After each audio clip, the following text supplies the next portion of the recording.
Hey, this is BRAINWAVEZ, and in this video I'm going to show you why you should start using the chains feature in Ableton. Let's say that I have this sound going on, but I want to separate the sub from the rest of the sound. Something that I could do is duplicate and modify this patch in a way that it's only the sub bass, so maybe we could just let the sub oscillator in there, then put maybe distortion tube,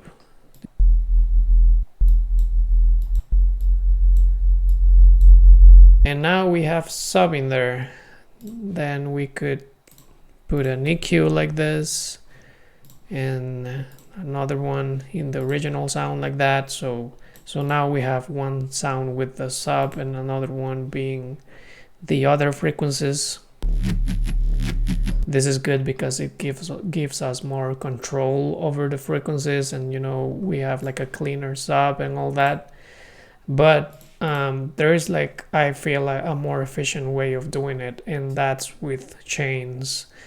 Right now we have two channels for this, and we have to arm both of these channels if we want to play a note in the keyboard and have both of them sound at the same time. So if you use chains instead, that will save some space on your arrangement, and you also won't have to be using two channels for that or arm two tracks at the same time.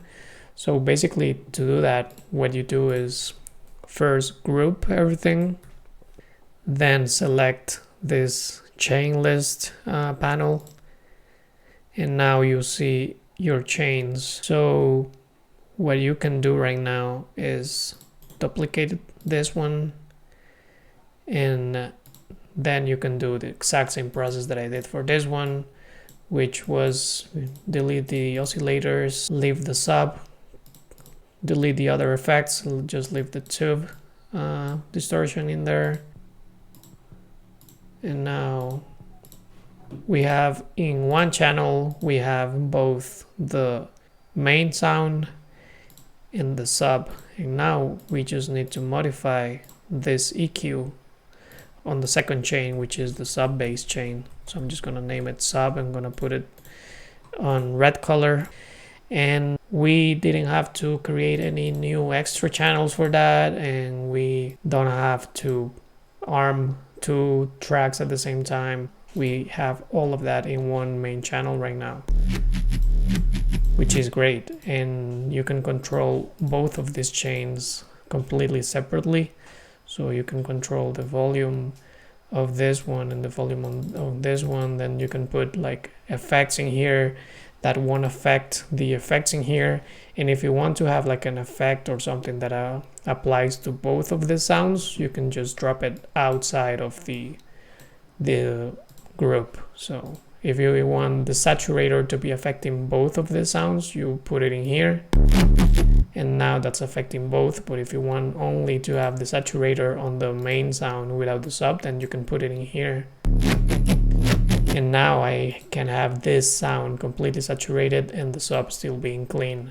So I hope that you see like the advantages that this has, because the bigger the project and the more sounds that you have, you're going to start like duplicating a lot of stuff, and it can get messy. So if you have chains instead, it can be a more organized approach. Basically, that's kind of how I came up with my sub rack that I use all the time, which is on my template, which, by the way, my template is available on my Patreon, along with a lot of other things like sample packs and presets and all that. So if you want to check that out, check the link in the description. But yeah, with my sub rack, for example, I have three main chains: one for the sub, one for the low mids, and one for the top end.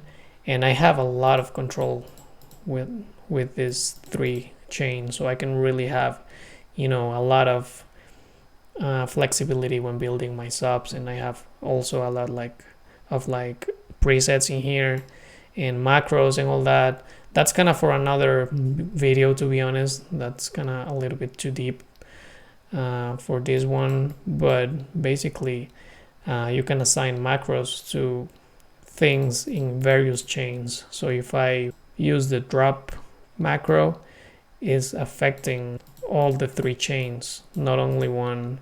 If I did this the old way approach of like duplicating the track and, you know, making one track for the sub and one track for the low mids and one for the top end, then I couldn't be doing this macro stuff, you know. So that's pretty much it for this one. I hope you found it helpful. Let me know what other type of videos you would like me to be doing, and please leave a like, subscribe, and I hope I see you around.